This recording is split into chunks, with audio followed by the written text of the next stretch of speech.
Hi all, welcome back to my channel. ಇದು ಭಾನುವಾರದ log ಆಗಿರುತ್ತೆ. ಓದ್ ವಿಡಿಯೋದಲ್ಲೇ ನಾನು ಹೇಳ್ದಂಗೆ ಇವತ್ತು ಪಾಪುಗೆ ಕಿವಿ ಚೂಸೋಕೆ ಹೋಗಬೇಕು. ಹಾಗಾಗಿ ಎಲ್ಲ ಪ್ರಿಪ್ರೇಷನ್ ಮಾಡ್ಕೋತಾ ಇದ್ದೀನಿ. ಬೆಳಗ್ಗೆ ಎದ್ದು ಪಾಪುನ ಅವ್ರ ಅಪ್ಪ ಅವ್ರು ಕರ್ಕೊಂಡಿದ್ರು. ಅವರು ಕರ್ಕೊಳ್ಳೋ ತನಕ ಕೆಲಸ ಎಲ್ಲ ಮುಗಿಸ್ಬಿಡೋಣ ಅಂತೇಳಿ ನಾನು ಇಲ್ಲಿ ಮನೆ ಕೆಲಸ ಮಾಡ್ಕೋತಾ ಇದ್ದೀನಿ. ಆಮೇಲೆ ಅವನಿಗೂ ಸ್ನಾನ ಮಾಡಿಸಿ ಅವನು ಮಲಗಿಸಿದ್ದೆ. ಮಲಗಿ ಅವನು ಎದ್ದೋ ತನಕ ಪೂಜೆ ಮಾಡ್ಬಿಡೋಣ ಅಂತೇಳಿ ಇಲ್ಲಿ ನಾನು ದೇವ್ರ ಪೂಜೆ ಮಾಡ್ತಾ ಇದ್ದೀನಿ. ನಮ್ಮ ಪಾಪುಗೆ ತುಂಬ ದಿನದಿಂದ ಕಿವಿ ಚುಚ್ಚಿಸ್ಬೇಕು ಅಂತ ರೆಡಿ ಮಾಡ್ಕೊಂಡ್ರು ಕೂಡ ಅದು ಆಗ್ತಾನೆ ಇರಲಿಲ್ಲ. ಫಸ್ಟ್ ನಾನು ಸೋಮವಾರ ಅಂದ್ಕೊಂಡೆ, ಸೋಮವಾರ ಆಗಲಿಲ್ಲ. ಆಮೇಲೆ ಗುರುವಾರ ಅಂದ್ಕೊಂಡು ಅದು ಆಗಲಿಲ್ಲ. ಅದಕ್ಕೆ ಇವತ್ತಾದರೂ ಆಗಲಿ ಅಂತೇಳಿ ಪೂಜೆ ಮಾಡ್ಬಿಟ್ಟು ಹೋಗೋಣ ಅಂತೇಳಿ ಪೂಜೆ ಮಾಡ್ತಾ ಇದ್ದೀನಿ. ಹಾಗೆ ಕಿವಿ ಚುಚ್ಚಿಸ್ಮೇಲೆ ಏನಾದರೂ ಪ್ರಾಬ್ಲಮ್ ಆದರೆ ಏನೂ ಆಗಬಾರ್ದು ಅಂತೇಳಿ ಪೂಜೆ ಮಾಡ್ಬಿಟ್ಟು ಹೋಗೋಣ ಅಂತೇಳಿ ಪೂಜೆ ಮಾಡ್ತಾ ಇದ್ದೀನಿ.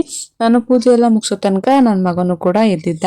ಅವನು ಸ್ವಲ್ಪ ಹೊತ್ತು ಆಟ ಆಡಲಿಕ್ಕೆ ಬಿಟ್ಬಿಟ್ಟು ನಾವು ತಿಂಡಿ ಎಲ್ಲ ತಿನ್ಕೊಂಡು ರೆಡಿ ಆದ್ವಿ. ನಾವು ಪಾಪುಗೆ ಒಂದು 4 ಗಂಟೆ ಅಥವಾ 5 ಗಂಟೆ ಅಷ್ಟೊತ್ತಿಗೆ ಕಿವಿ ಚುಚ್ಚೋಣ ಅಂತೇಳಿ ಪ್ಲ್ಯಾನ್ ಮಾಡ್ಕೊಂಡಿದ್ವಿ. ಯಾಕೆ ಅಂತ ಹೇಳಿದ್ರೆ ಇವಾಗ ಬೆಳಿಗ್ಗೆ ಟೈಮ್ ಇದ್ರು ಚುಚ್ಚಿಸ್ಬಿಟ್ರೆ ಅವನು ಸಂಜೆ ತನಕನೂ ಅಳ್ತಿರ್ತಾನೆ, ನೋವಿದ್ರೆ ಸಂಜೆ ತನಕನೂ ಇರುತ್ತೆ.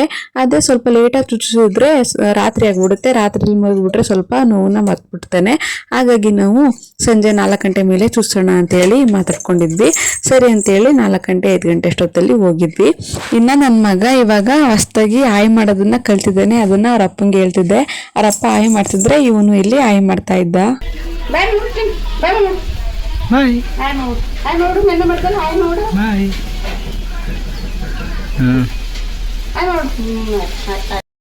ನನ್ನ ಮಗ ಅಂತೂ ಇವಾಗ ದಿನಕ್ಕೆ ಒಂದೊಂದಾಗಿ ಹೊಸ್ದಾಗಿ ಕಲಿತಾ ಇದ್ದಾನೆ. ಸರಿ ಅಂತೇಳಿ ನಾವು ಇವಾಗ ನಗರಕ್ಕೆ ಹೋಗಿದ್ವಿ.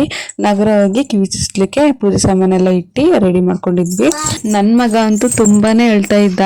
ನಾವು ಒಂದು 5 ತಿಂಗಳಿಗೋ ಅಥವಾ 3 ತಿಂಗಳಿಗೋ ಚುಚ್ಚಿಸ್ಬಿಟ್ಟಿದ್ರೆ ಇಷ್ಟೊಂದು ನೋವಿರ್ತಾ ಇರ್ಲಿಲ್ಲ. ಇವಾಗ 9 ಮಂತಲ್ಲಿ ಚುಚ್ಚಿದ್ವಲ್ಲ, ಅದಕ್ಕೆ ತುಂಬಾನೇ ಹೇಳ್ತಾ ಇದ್ದ.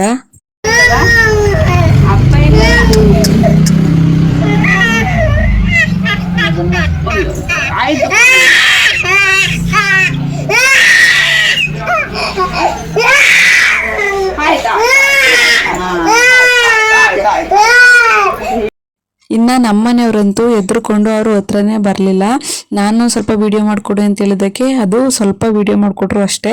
ಅದು ಬಿಟ್ಟರೆ ಅವರು ಹತ್ರನೇ ಬರಲಿಲ್ಲ. ನನ್ನ ಕೈಲಿ ಅವನು ಹೇಳೋದನ್ನ ನೋಡೋಕ್ಕಾಗಲ್ಲ ಅಂತೇಳಿ ಅವರು ಸ್ವಲ್ಪ ದೂರದಲ್ಲೇ ನಿಂತಿದ್ರು. ಇನ್ನು ನನ್ನ ಮಗ ಅಂತೂ ಕಿವಿ ಚುಚ್ಚಿಸ್ಬೇಕಿದ್ರೆ ಅವನು ಹತ್ತಿದ್ದಷ್ಟೇ. ಅದು ಬಿಟ್ಟರೆ ಮನೇಲಿ ಬಂದು ಸ್ವಲ್ಪ ಫಸ್ಟು ಕಿರಿಕಿರಿ ಮಾಡ್ದ ಅಷ್ಟೇ. ಅದಾದಮೇಲೆ ಒಂದು ಟ್ರಿಪ್ ನಿದ್ದೆ ಮಾಡಿ ಎದ್ದ ಮೇಲೆ ಅವನು ಏನೂ ತೊಂದರೆ ಕೊಡಲಿಲ್ಲ. ಪಾಪ ಏನು ಅಳ್ಳೂ ಇಲ್ಲ, ಏನೂ ಇಲ್ಲ, ಆರಾಮಾಗಿ ಆಟ ಆಡ್ಕೊಂಡು ಇದ್ದ. ಕೆಲವು ಮಕ್ಕಳಿಗೆ ಜ್ವರನೂ ಬರುತ್ತಂತೆ, ಆದ್ರೆ ನನ್ನ ಮಗನಿಗೆ ಜ್ವರನೂ ಕೂಡ ಬಂದಿರ್ಲಿಲ್ಲ. ಅವನಿಗಂತೂ ಅವ್ರ ಅಪ್ಪನ ಫೋನ್ ಇದ್ರೆ ಬೇರೆ ಏನು ಬೇಡ, ಬೇರೆ ಆಟ ಸಾಮಾನು ಕೊಟ್ರು ಕೂಡ ಏನು ಬೇಡ, ಫೋನ್ ಎತ್ಕೊಳಕ್ ಹೋಗ್ತಾನೆ. ಮತ್ತೆ ಎಷ್ಟೇ ಹತ್ರೂ ಕೂಡ ಅವ್ರ ಅಪ್ಪನ ಫೋನ್ ಕೊಟ್ಬಿಟ್ರೆ ಅವನಿಗೆ ಸಮಾಧಾನ ಆಗ್ಬಿಡುತ್ತೆ. ಅಷ್ಟು ಇಷ್ಟ ಅವ್ರ ಅಪ್ಪನ ಫೋನ್ ಕಂಡ್ರೆ. ಮಗನ ನೋಡಿದಾಗೆಲ್ಲ ತುಂಬಾ ಜನ ಹೇಳ್ತಿದ್ರು, ಕಿವಿ ಚುಚ್ಚಿಸ್ಬಿಡಬೇಕಾಗಿತ್ತು ನೀವು, ಹಾಗಿದ್ರೆ ಪಾಪುಗಳಿಗೆ ಕಣ್ಣೆಸರಾಗುತ್ತೆ ನೋಡಿ, ಆ ಥರ ಆಗಲ್ಲ ಅಂತ.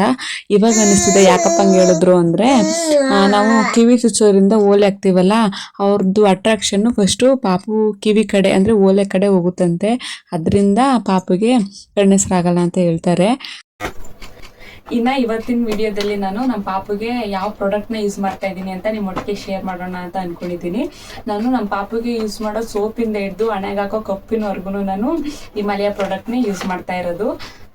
ನೋಡಿ, ಇದು Himalaya massage oil, Himalaya body lotion. ಅವ್ನು ತೋರ್ಸೋಕ್ಕೆ ಬಿಡ್ತಾ ಇಲ್ಲ, ಅವನೇ ಹೇಳ್ಕೊತಾ ಇದ್ದೀನಿ. ಇನ್ನು ಹಿಮಾಲಯ ಪೌಡರು, ಹಿಮಾಲಯ ಕ್ರೀಮು, ಹಾಗೆ ಹಣ್ಣೆಗೆ ಹಾಕೋ ಕಪ್ ಕೂಡ ನಾನು ಹಿಮಾಲಯ ಬ್ರ್ಯಾಂಡ್ ಅಂತ ಯೂಸ್ ಮಾಡ್ತಾ ಇರೋದು. ಇನ್ನೊಂದೇನಪ್ಪ ವಿಷಯ ಅಂತ ಹೇಳಿದ್ರೆ, ನೆಕ್ಸ್ಟ್ ವಿಡಿಯೋದಲ್ಲಿ ನಾನು ನಮ್ಮ ಪಾಪದು ಫೇಸ್ ರಿವೀಲ್ ಮಾಡ್ತಾ ಇದ್ದೀನಿ. ಯಾರಿಗೆಲ್ಲ ಕ್ಯೂರಿಯಾಸಿಟಿ ಇದೆ ಪ್ಲೀಸ್ ನನ್ನ ಚಾನಲ್ನ ನೋಡ್ತಾ ಇರಿ. ಹಾಗೆ ಇವತ್ತಿನ ವಿಡಿಯೋ ಕೂಡ ಇಷ್ಟ ಆಗಿರುತ್ತೆ. ಯಾರಿಗೆಲ್ಲ ಈ ವಿಡಿಯೋ ಇಷ್ಟ ಆಯಿತು ಪ್ಲೀಸ್ ಒಂದು ಲೈಕ್ ಮಾಡಿ.